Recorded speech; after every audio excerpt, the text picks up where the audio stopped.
Welcome to The Whole Story. I'm Anderson Cooper in Topanga, California.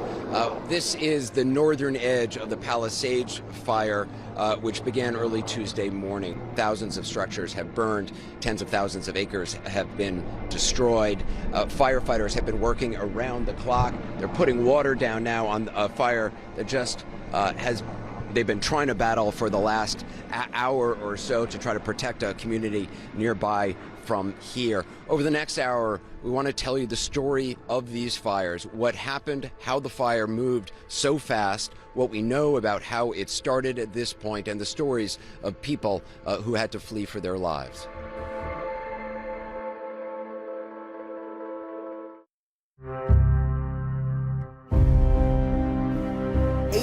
Million people are under a red flag warning. The National Weather Service is calling this a destructive and life-threatening windstorm. A small spark could turn into an inferno in a matter of minutes. The warnings were ominous, frequent, and at times dire. We knew that this was going to be an extreme event. They were talking a once-in-a-decade event 3 days in advance. We knew the winds were going to be terrible. We knew that we hadn't seen rain for months. I, certainly, and everybody I know, we did not think it was going to be this bad. We pre-positioned hundreds of assets and personnel on Sunday in anticipation of this wind event. They talked of a big wind event, but that wasn't their only concern. Last winter was very wet, so things grew very well. And then the rain shut off. At the end of March, it was over. And so what happens to plants that don't get water for 9 months? They die. They dry out. They become tinder. So by the time the Santa Ana's kicked up, there was so much tinder dry fuel in these canyons. And one spark is so hard to contain. At 10:30 this morning, a brush fire was reported at 1190 North Piedra Miranda Drive. Satellite images show a plume of smoke around the Santa Monica Mountains. What caused the fire here is still unknown. That morning, I went for a swim in the ocean. I got out about 8 o'clock in the morning. The wind was beginning to pick up. I saw a puff of smoke, and I said, oh no, please, because I knew Pacific Palisades was in the way. Pacific Palisades, a picturesque seaside neighborhood perched on the ocean. It's just a really, really nice place to live. And frankly, if you didn't live here, you were a bit jealous of people that did. I got here, it was unlike anything I've ever seen. This looked more like a war zone than a fire zone. This was unlike any fire I've seen in the Palisades. This was unlike any fire I have seen anywhere. It's coming over the ridge. It's got a couple houses. If you're up here, get out of here. We've seen palm trees on fire. We saw a structure up on the hill on fire earlier this afternoon. And personally, I heard an explosion when I was standing closer to the street. So it's been very active, very difficult for the people who live in those foothills because they have one way out here. One way out that was soon filled with traffic. This could be the difference, in someone's life or death if we can get people safely evacuated. We got in the car to go, and then all the cars were abandoned, so I had nowhere to go, so I just had to get out of my car and start walking. The smoke is so bad. I have no idea where we're going. I'm scared for my life. It's terrifying. We were running down, you could see palm trees, just like random palm trees on fire, so I'm sure leaves are burning and falling down, and it's literally apocalyptic. It was otherworldly. It looked like the end times.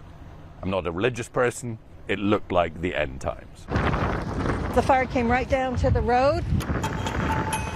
As fires closed in, firefighters and police told people to abandon their vehicles and head toward the ocean. Those abandoned cars, often on winding roads, made it hard for emergency vehicles to get through. Bulldozers were used to create a path.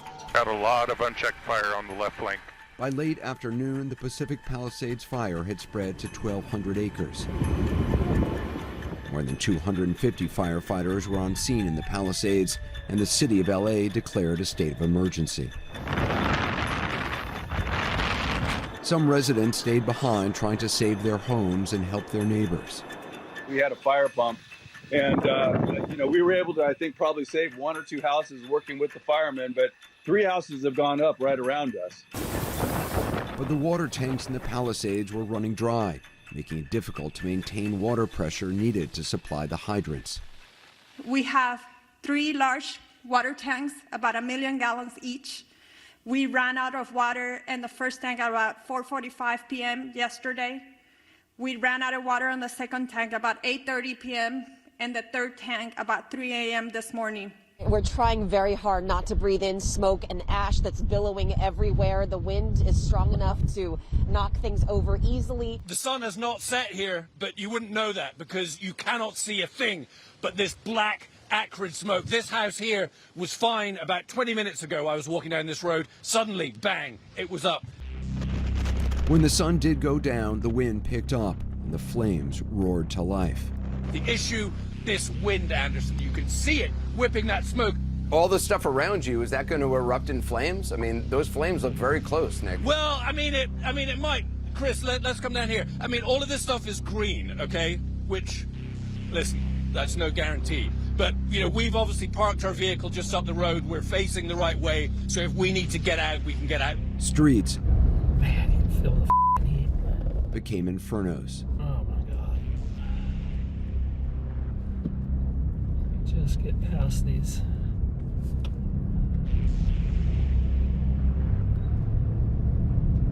Holy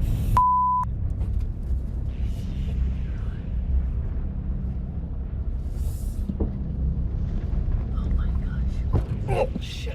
I'm just holding my breath. And I can feel the heat from inside the car, just watching the embers fly across the windshield.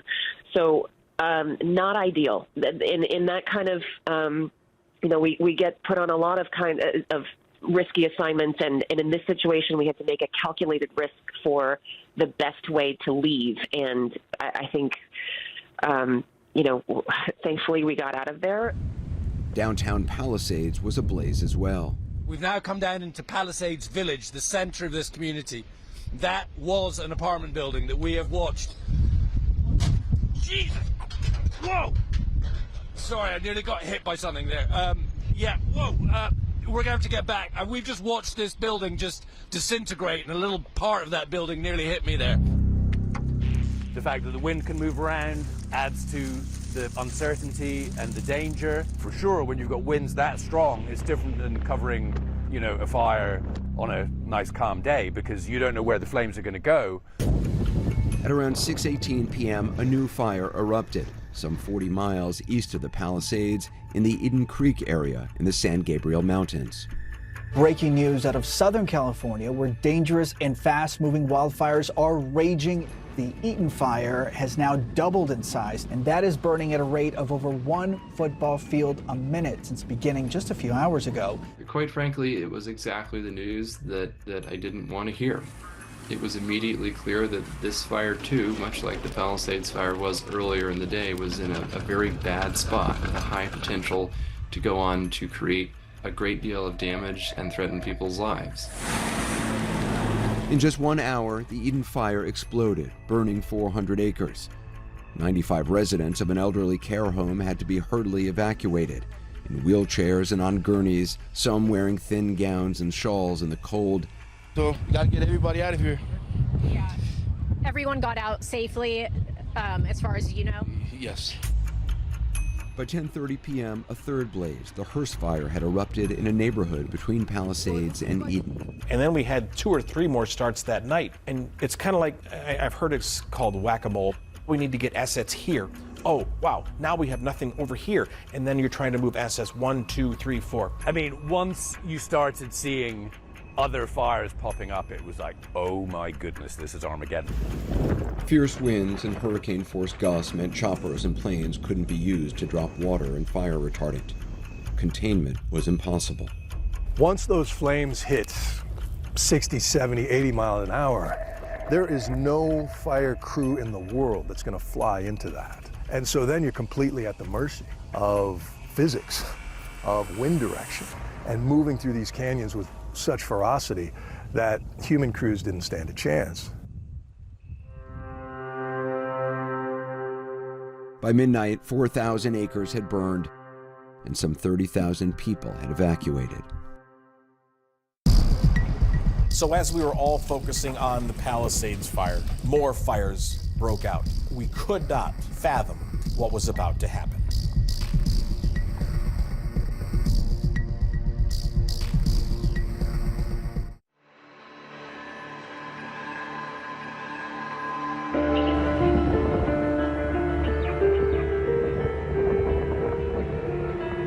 We begin with breaking news from California. It is shortly before daybreak there, and large parts of Los Angeles are on fire. Apocalyptic conditions across Southern California as crews battle a life-threatening firestorm. 3 wildfires raging in LA County from the hills to the valley, all of them 0% contained and spreading rapidly. This Palisades fire has been burning at 5 football fields a minute. The worst is definitely not yet here. This is a particularly dangerous situation. We're in the midst of a destructive windstorm. Winds now gusting upwards of nearly 100 miles per hour. We've never seen fire behavior like this. It's moved so fast, and the wind is so powerful. I really feel like I'm in a hurricane, the way the winds are blowing. An ember being driven by 100-mile-per-hour winds will start additional fires. That is why it's so hard to contain what is happening on the ground. By Wednesday morning, the Eaton fire had spread to the nearby community of Altadena, north of Pasadena. This was reported around 11:30 a.m. On this street in Altadena, you have this house, which is completely engulfed in flames. There's a tree down, blocking part of the street, and then just across the street, you have another fire, another house that is just completely gone. A second house down there is also gone. I mean, there is not a block in this area that you go down that you do not see some houses just completely engulfed in flames. I mean, this house is completely gone. We've watched this entire house burn down. Over the next 6 hours at one intersection, my crew and I watched the firestorm spread, destroying dozens of homes and vehicles. This is very active. This is recently caught. I mean, this is now completely engulfed. Okay. Yeah. And now you see it. Now this house, which was relatively untouched, now this house is being destroyed. Fire crews did what they could, but water was an issue here too. Our hydrant ran dry about 2 minutes ago. And is that the water pressure issue? Or because there's so many engines tapping the grid and multiple grids, we're basically just taking all the water out of the grid. On a scene like this right now, what can you do? We can clear brush away from fences, things that we can do with our hands or with tools, and we just help some homeowners get out. So first thing is rescue operations. We want you out. Houses can be replaced, all that, lives cannot. This satellite image of Altadena shows just how many buildings were on fire. There's a lot of bushes, there's a lot of bombs. Whoa, okay. So there's a lot of explosions also, obviously, as vehicles ignite, gas tanks explode. By 4 p.m., most of the houses at this intersection were destroyed. You can't even see the sun. There's a surrealness to it. I mean, I woke up in a hotel in, the Hollywood area, and looked out my window, and you could see black smoke, but there was a Starbucks open, and, people are going about their business. It's surreal. It's ominous seeing that in the sky. You drive 30 minutes, and, people aren't allowed in this area, thankfully. It's all cordoned off. But 30 minutes away, there is this inferno, and this entire neighborhood has just been devastated. It's hard to wrap your mind around it. They're essentially trying to see if there's some houses they think they can save by clearing brush. But this thing, again, just turn around if you can here. Look, they've been watching this house go up in flames, a number of houses here, and now it has spread to this structure. It spread a while ago, but this structure is almost completely gone. The question is, will this house survive? There's no brush around it. But now look, it's spread down. This is new. Yeah, we've been watching. See, it then spreads from these trees. Look at all these embers. Just, I don't know if you can pan up, but look at all these embers just flying up. You see them in the smoke. All of that. The winds are a little, or have died down here, but those can just get picked up by winds for miles. The images coming out of Altadena, frankly, they are horrifying. Just this unceasing sea of windborne embers igniting dozens and hundreds of spot fires downwind. At that point, it was just a matter of fervently hoping that the losses weren't as bad as feared, and that at least the loss of life could be minimized as much as possible. By nightfall, 5 fires were raging.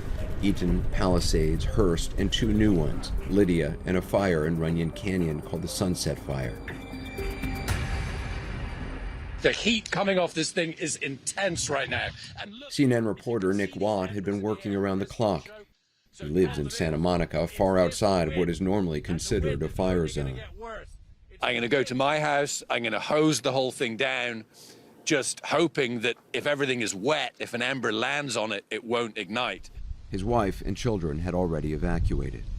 It's extraordinary to cover something like this in your own community. I've been covering fires for a long time. You have sympathy for people. Now I have empathy. Thursday morning, the scale of destruction became clear. This was the Altadena Community Church. It was consumed by flames. Will Rogers State Beach Park set ablaze. A Starbucks in the Palisades reduced to a charred-out frame. The forecast is calling for more gusty winds again today as firefighters try to bring the blazes under control. Based on the devastation that is clear, it looks like a bomb, an atomic bomb dropped in these areas. It is safe to say that the Palisades fire is one of the most destructive natural disasters in the history of Los Angeles. According to officials, Thursday morning, the Palisades fire was 0% contained, as were the Eaton and Hearst fires. The Lydia fire was at 40% containment, and firefighters had stopped the Sunset Fire from spreading. Crews battling the northern edges of the Palisades fire were working in and around Topanga Canyon, trying to put out spot fires and save small communities that are hard to reach. There's an area around Topanga Canyon, a lot of winding roads here up into the mountains. This fire here is moving up this side of this mountain really quickly. It's moved fast just in the last couple seconds that I've been standing here. There's a number of firefighters up here. They got bulldozers. They're getting into place, and they are watching this and getting kind of pre-positioned so that they'll be able to deal with this as it gets here. Over on this ridge, a large crew of inmates who have volunteered to learn firefighting skills. They are working, clearing. You see the road they're on. That's a road likely created by bulldozers earlier to kind of create a fire line. They are now widening that road, clearing out more underbrush, and then they will move to other locations. They were able to use choppers and fixed-wing aircraft because the winds had died down temporarily, but minor wind shifts made a big difference in where the fire spread. They've dropped a lot of water from helicopters over the last hour or so. It seems like the wind shifted and suddenly the fire just erupted. Exactly. Afternoons they get the wind shifts up here. So that's exactly what's happened, and they had to vacate the line that we thought we were going to put in. So back to a contingency line, come down around these houses and just try to cut this bowl off.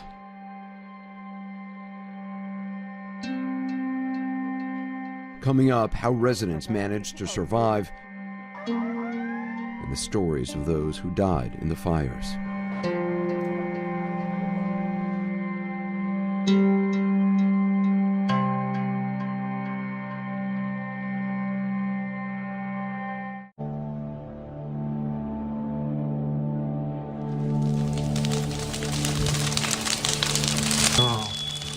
All right, dude. Yeah, let's get out of here. We tried, bro. Sorry.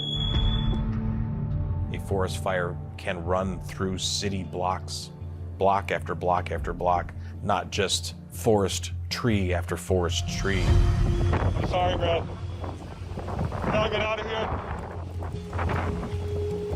With nothing left to do but run away God, protect this house in the name of Jesus. and pray, Protect this neighborhood, God.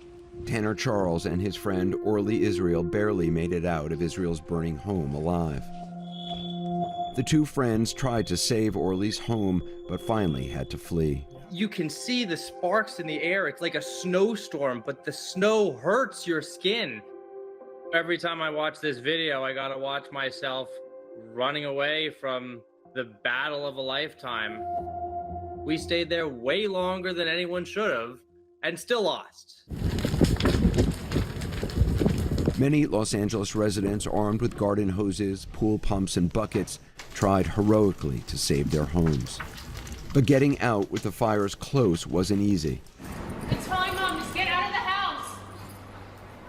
Where are the car keys? Mom? Turn around. Turn around. Turn around. Oh my God. Turn around, Mom. People just abandoned their cars and people running down the streets with their babies and their dogs and running towards the ocean. There's only one road to get out, but at the time that we needed to evacuate, there was more fires on that road. For Natalie Mitchell and her family, We gotta get out of here. We gotta get out of here. the only way out was to drive down a road surrounded by flames. It was just like Armageddon. I can't even describe. Raining, fire, embers everywhere. The hillside on both sides was completely engulfed in fire. At least 16 people died as a result of the fires, but the death toll is likely to climb. We will be able to bring in canines and other things to help us hopefully not discover too many fatalities. That's our prayer. Human remains were found amid the rubble of this beachfront home decimated by the Palisades fire. Roughly 30 miles inland, a 66-year-old man, Victor Shaw, lived with his sister Sherry. In an interview with local news channel KTLA, Sherry said she narrowly escaped the Eden fire. Victor, her brother, stayed behind. When I went back in and yelled out his name, he didn't reply back, and I had to get out because the embers were so big and flying like a firestorm. Victor's body was found by his neighbors. They said he was lying near a garden hose. 82-year-old Rodney Nickerson lived less than 10 miles away from Victor in Altadena. Nickerson's daughter said all that was left of his remains were his bones. He said he'll be fine. I'll be here when you guys come back. He was in his bed when I found him. In that same community, the family of 67-year-old Anthony Mitchell believes he died trying to save his son's life. He was such a jewel, so this is going to be a great loss. Rita Cook is Mitchell's cousin. What happened to him? He was with his son who was bedridden? Yes. Mitchell's son, Justin, had cerebral palsy, and Mitchell was an amputee who used a wheelchair. Another family member told the Washington Post the two were waiting for an ambulance to rescue them. The family said authorities told them Mitchell was found by the side of his son's bed. They both died in the fire.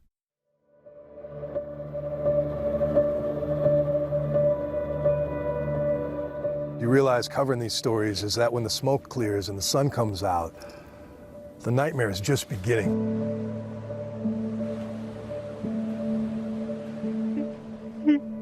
For those who survived, many returned to this.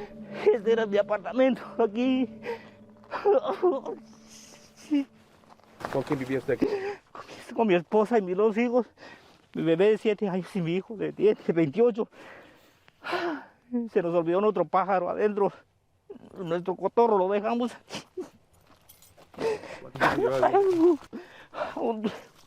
5 años. Se acabó todo. Everything is gone.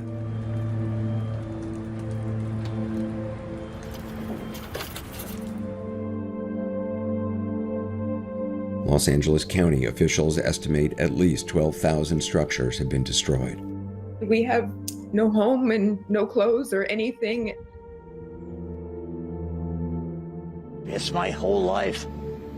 Everything was in there. So lost everything.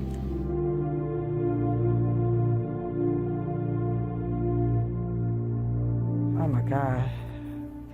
Pots and pans and stuff right there. Oh. Oh my God. Yeah.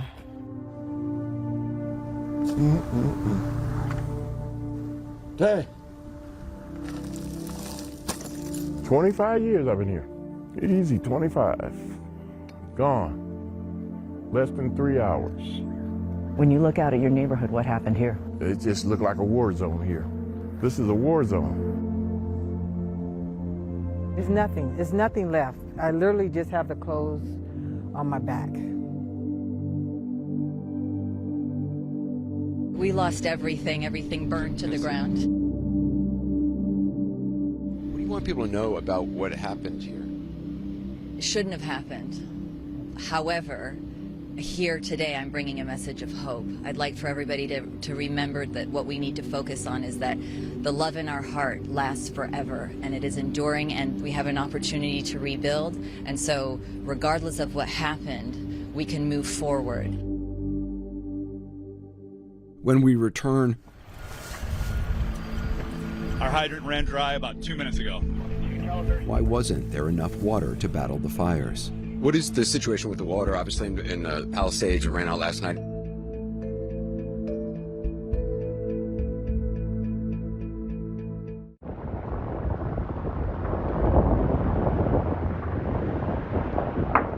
In the Palisades, we were at a deadlock and the fire came down on my car on both sides. And the firemen started running in between all of the cars, screaming, "Get out and run, get out and run." We were just stuck in 4 hours of traffic, not knowing which way to go. And no one knew which way you should go because everyone was just being evacuated different ways. It was just a panic. Yeah, where's LAPD and where's everybody? There's no one out here directing traffic. This is getting really bad. The mayor will be on the ground shortly, very shortly this morning, and engaged. The mayor is facing criticism from people in the city, in LA, that she was out of the country when the fires broke out, given that the Weather Service has been warning for days that this could be coming. Los Angeles Mayor Karen Bass, who was overseas for the inauguration of Ghana's new president, returned to LA on Wednesday afternoon after the fires were already out of control. By that point, more than 100,000 people had to evacuate. Do you owe citizens an apology for being absent while their homes were burning? I've been in constant contact with our fire commanders, with county, state, and federal officials. I took the fastest route back, which included being on a military plane, which facilitated our communications. She's also had to defend approving a $17 million cut to the fire department's budget for 2025. She insisted the cut did not impede the response to these fires. There were no reductions that were made that would have impacted the situation that we were dealing with over the last couple of days. But that's not what the fire chief said last month in this memo, and again this past week with Jake Tapper. Let me be clear. The $17 million budget cut and the elimination of our civilian positions like our mechanics did and has and will continue to severely impact our ability to repair our apparatus. So with that, we have over 100 fire apparatus out of service, and having these apparatus in the proper amount of mechanics would have helped. And so it did absolutely negatively impact. The resource they needed the most was water, and it was unavailable in some hydrants at a critical time. We've lost most of the hydrant pressure. Multiple homes threatened. I need about 2 or 3 water tenders, and there were some injured. We got dry hydrants. We've been watching as a crew from Kern County in another part of the state has been spraying water on the hot spots around this former mansion. There's obvious water pressure here, but so many questions about water pressure around LA County as multiple crews try to tap in. Your viewers must understand the water system really isn't designed for a large-scale, ongoing firefight. The firefighting hydrant system in Southern California, a lot of it is gravity fed. So you pump water uphill, and when you need it, it flows down. But that is a system designed for 1 or 2 house fires at a time, not for multiple wildland fire crews tapping the same grid system and sucking it dry faster than it can be refilled. It's hopeless. And can you imagine the frustration and the panic of being a fire crew realizing the pressure in your hose is dying in real time as entire neighborhoods are going up in front of you? It's the worst. We do have water tenders, vehicles that shuttle water to us that carry 2,500 gallons of water, but again, they're stretched thin as well, so they have a lot of demand placed on them. Governor, I live here, Governor. And it had one distraught resident demanding answers from California Governor Gavin Newsom. To fill the hydrants. I would fill them up personally, you know that. I literally have. I would fill up the hydrants myself. I would. I understand. But would you do that? I would do whatever I can. Why do I have to ask the governor why there's not water in the fire hydrants? I paid for it, didn't I? I paid for it. I paid for this.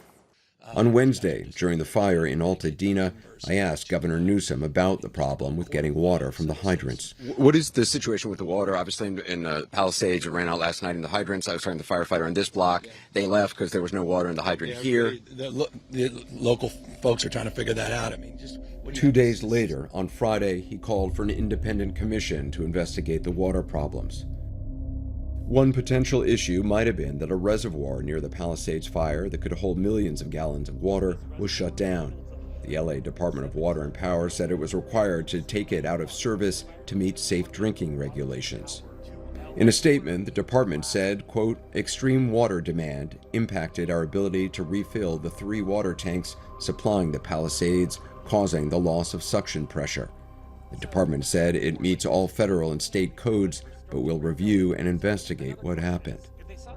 Experts told CNN steps could have been taken to potentially lessen the devastating impact, which include better planning and management of aging infrastructure and vegetation in the area.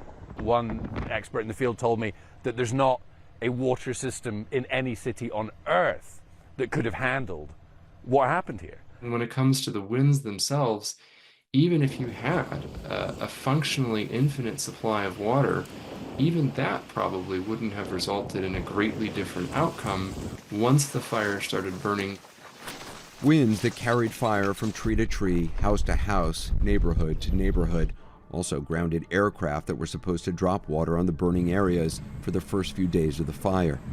The houses and structures in areas like the Pacific Palisades were mandated to have ignition-resistant roofs and fire-resistant siding, but the majority of homes in the areas where the fires broke out were built before these mandates went into effect in 2008. As for where the start of the fire was in the Palisades fire, again, currently under active investigation. We have our arson investigators that are out right now as we speak. The Bureau of Alcohol, Tobacco, Firearms, and Explosives is taking the lead to find out what caused the first fire in the Palisades. Next, the firefight continues and what's in store for the future of the region.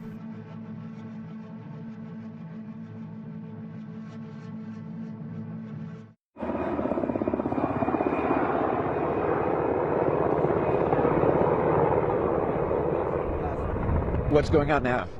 We got a set of structures that just got fired. We got air attack. We got structure protection, trying to get everything out. Looks like we got to go.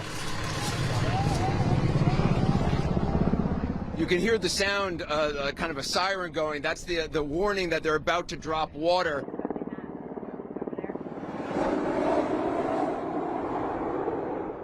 They've been hitting this fire here in Topanga with a number of aerial assets. Fixed-wing aircraft, that was a large one. There was a smaller fixed-wing aircraft. They just dropped retardant, fire retardant. That's what the reddish-pink color is. They've also brought in, helicopters have been dropping water on this spot as well. They have a lot of assets in this area on the ground. They're also putting water on it from fire trucks down there. On Friday, the winds had died down, but spot fires around the Fernwood community in Topanga Canyon continued to flare up.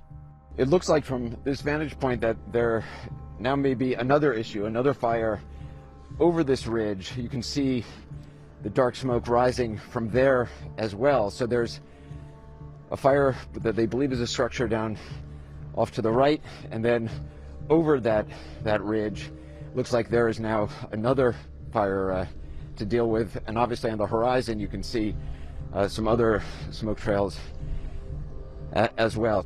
They are trying to save this community. That is where the battle has been joined. A lot of air assets, trucks on ground, fixed-wing aircraft like this.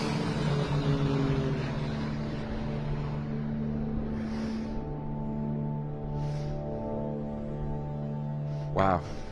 It is extraordinary to be standing here and feel the power of that aircraft go right over you and watch it just swoop down so low. It is rare in life. You see an aircraft swooping that close to houses, dropping that retardant. You see the fire truck still pouring water. The retardant they're putting down is in a different location than it was just several minutes ago, which we believe was that structure fire. 4 days into the blaze, and LA was still burning. The scale of the destruction still hard to comprehend. It is unbelievable. It looks like a war zone here in the central village of Pacific Palisades. This reminds me so much of covering the Paradise Fire up in California over 5 years ago. Before this record-setting fire ripped through Los Angeles, there was another record-setting one further north in 2018, the Camp Fire. The Camp Fire in Northern California is now the deadliest and most destructive wildfire in California history. This is nothing like what we've had before. Heavenly Father, please help us. When this occurred in 2018, it was widely seen as essentially the benchmark, the worst, most destructive and deadliest modern American wildfire. 85 people died in the Camp Fire that virtually destroyed the entire town of Paradise. Nearly 19,000 structures burned to the ground. It is absolutely incinerated. That town of 27,000 people virtually burnt off the map. They're going to need to rebuild this whole city from the ground up. Sometimes you'll hear folks say that, why does anybody live in a high fire risk zone? Well, that's a pretty tall order because millions of people today live in those places. Cities and towns are where they are, suburbs have been built where they have been. And so the question is then, I think, a more interesting one, when you do have a devastating event like this, which burns whole neighborhoods and towns to the ground, how do you rebuild, or do you rebuild?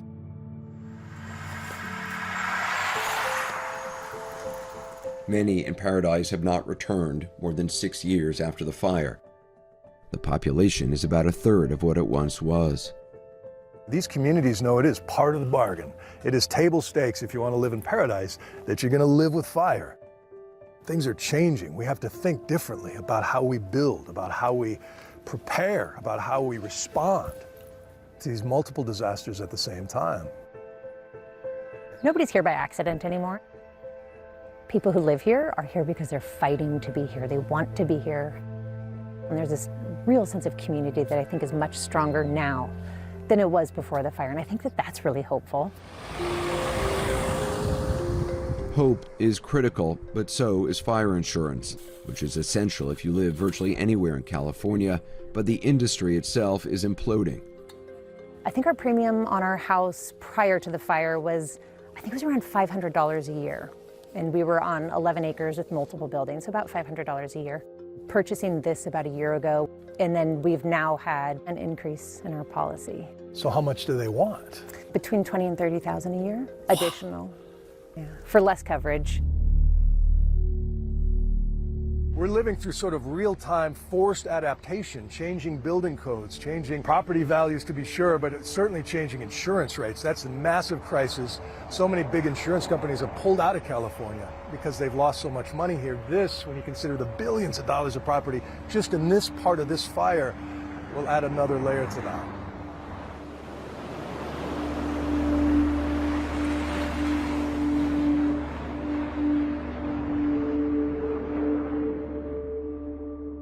It's just incredible. I mean, you get used to it. It's incredible to see this up close. To see what really you guys are doing, it really is. It's remarkable what you're doing. Yeah, makes me proud to be a firefighter. Back in Fernwood in Topanga Canyon, firefighter James Larson, a 30-year veteran, was watching to see where the flames might spread. The ground is still superheated. You have the stuff down on the ground called duff, and that could stay heated for weeks and all that. So there's going to be a lot of cleanup ahead. Yesterday, they were putting a lot of water down from aerial assets on one area, but it kept coming back. Like, it, you know, and they must have put at least 6 while I was there. You literally have to get boots on the ground, love that term, and with scraping tools and scrape it in water, and it's very, very... So after you put the water down from the air, people have to go in and actually scrape it. Yeah, when it's safe in our fuels, we want to stay in the black. If it's all burnt, it's fine. We don't want to get into the green fuels because if we have people in there, we can, you know, they could get burned and it could be a real hazard to us. Battles like this are playing out all over Los Angeles County. Multiple fires are still burning. They're harder to see in the daytime, but at night from the air, the scale and the horror of what's happening is clear. I think events like this have been inevitable in Los Angeles and in some regions at similar risk nationally and globally for some time. And the reality is that there will be more fire on the landscape in a warming world. There's really no way out of that. What does the future hold? What will the extreme risk days in 20, 30, 40 years look like? It's pretty clear that they will be even more extreme than what we're seeing today.